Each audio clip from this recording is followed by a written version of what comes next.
Hey guys. What I want to talk about today is what to do when a freelance client starts treating you like an employee.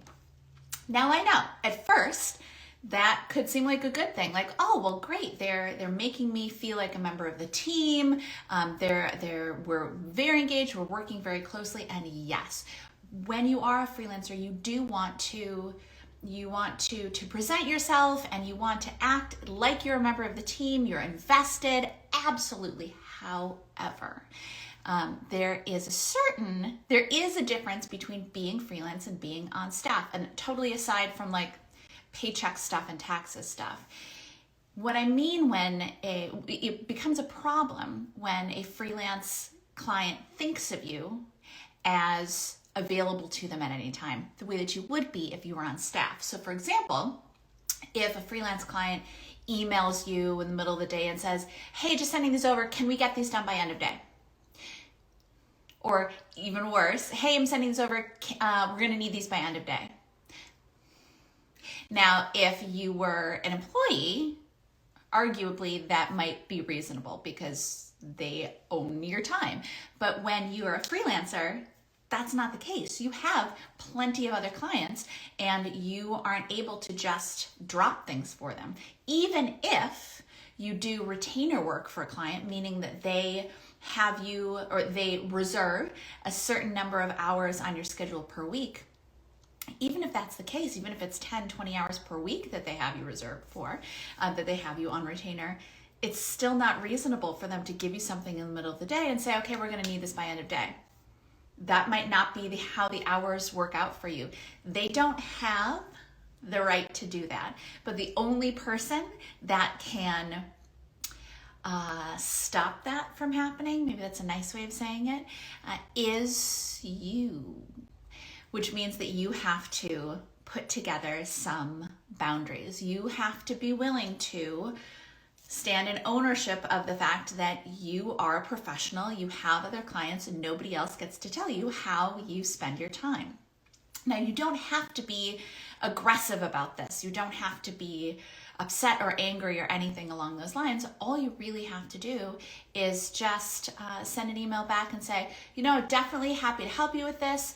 Unfortunately, I'm not able to turn this around today. I've taken a look at my schedule and I can get it back to you on Thursday. Or something like that. And you may, if they do it a couple of times, you may be able to say, hey, so-and-so, always happy to do this work for you. However, you should know that I'm not going to be able to turn around work overnight. The more time you can give, since I of course have other clients, I'm not able to turn around work overnight. The more notice you can give me, the better. I will always do my best to accommodate you, but I just can never guarantee that I'm going to be able to do next day work. Which, by the way, is very reasonable, right? They don't own you. They don't own your schedule. They may want something next day, but that doesn't mean that they get to get it. Now, of course, if you have a client that's generally a really fantastic client and they come to you and they say, oh my gosh, this project is crazy, all this stuff got backed up, is there any way that you could turn this around for tomorrow or something, whatever? And if you're able to do that, if you like this client and you want to do this and you know it's a one-time thing and you're able to do it, then yeah, in that scenario, absolutely. You can say, okay, I normally would never do this, but you're a great client and I understand you're in a bind. So I'm gonna move stuff around a little bit, whether or not you're actually moving stuff around. I'm gonna move stuff around a little bit and I can get this done for you by, whenever. The problem is when it's the expectation that they can give you any kind of deadline or any kind of timeline and you're just allowed to follow it. Or you're not allowed, you're expected to follow it, because that's not how it works. But again, like I said, all you have to do is just very clearly set those boundaries. When they try to get you to turn something around faster than normal, or when they don't confer with you on when is a reasonable date for you to send work back. Now, most clients will understand this. Most clients, especially once you've had one or two projects where they worked with you to figure out what the date is that you'll deliver the work, most clients will say, oh, we have a project, it's very similar to the last one we did. We can definitely set up a kickoff call, but when do you think it'd be reasonable to get it back by next week, Thursday, or something like that? But if a client does not understand that, it's going to be on you to set those boundaries. And you want to set them as soon as something like that happens, because if they start sending you things and they start getting used to getting things day of or next day, it's going to be a lot harder for you to put on the brakes and put it in reverse. So you want to set those boundaries as soon as possible, because remember, they don't know unless you tell them. So communicate those boundaries. And personally, I've worked with, I was going to say often, but I've worked with, project managers who are younger and who have been, I'm the freelancer, but my contact at the company, I was hired by the marketing director or whatever, but the contact for the project is younger, newer, and in that scenario, I think this young woman was being given directives by her boss or the boss's boss, like, okay, get this to the copywriter and we're going to need this back by blah, blah, blah, blah, blah.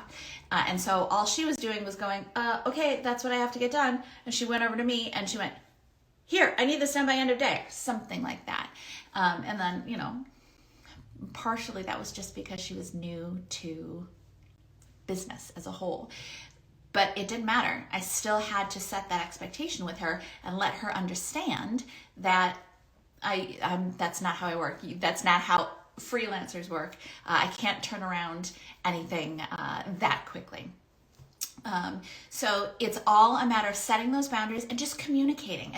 I know it can be tricky when you're like, oh, I really like this client, I don't want to say anything negative. This isn't negative at all. This is helping to educate your client about how to work better with you and how to, and frankly, work better with all freelancers, but how to ensure that this project and all future projects go smoothly. So it's all about communication, and again, communicating as soon as any kinds of issues like this come up.